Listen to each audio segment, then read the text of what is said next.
pour l'éducation à prodiguer à des enfants dans une famille catholique qui veut tenter de les préserver de l'esprit du monde, quels conseils concrets donner? Alors là, ça peut être soit en actes, soit peut-être des écrits. Quel support? Comment se comporter?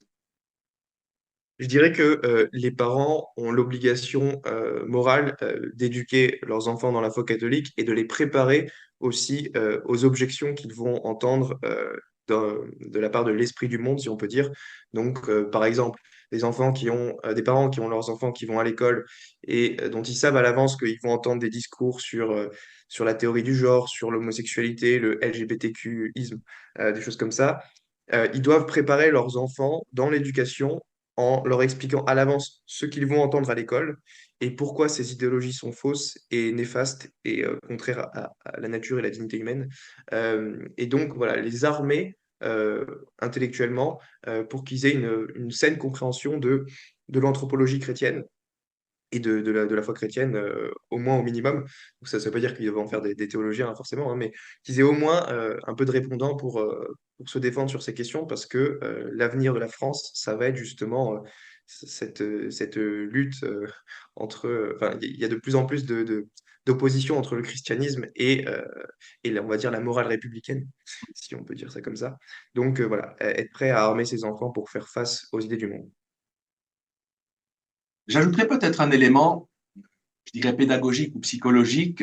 En psychologie, il y a la notion de pyramide de Maslow. Abraham Maslow, qui était un psychologue et qui voyait des besoins. Alors, ça passait du besoin physiologique à un besoin de sécurité, de reconnaissance, d'appartenance, de réalisation. Et là, je me dis aussi, ça me questionne. Pourquoi? Parce que très souvent, quand on voit des jeunes qui disent, je comprends ce qu'on partage dans la famille. Par contre, si je vais aller en parler à mes amis, je vais être soit rejeté, au minimum raillé, mais ça sera très compliqué parce qu'en même temps, ce sentiment d'appartenance, d'avoir l'esprit de meute et d'acceptation vers leurs amis, vers leur père, et donc ils auront tendance parfois à avoir presque une idée un petit peu schizophrénique où ils vont cacher ou avoir un comportement complètement différent à l'extérieur qu'à l'intérieur. Et en tout cas, c'est quelque chose sur lequel je réfléchis dans l'ouvrage que je suis en train de rédiger, dans l'aspect aussi qu'il y a de notre côté, quand on parle de sentiment d'appartenance, peut-être aussi une question à reprendre et à développer dans la question même de notre Église, de la communauté de l'Ecclésia, où là aussi, comment redonner le sens de la réalisation et de l'appartenance à des jeunes qui souvent voient une Église complètement éclatée. Et ça aussi, c'est quelque chose qui doit peut-être nous questionner. Je ne sais pas ce que tu en penses, Mathieu. Oui, je suis tout à fait d'accord, bien sûr.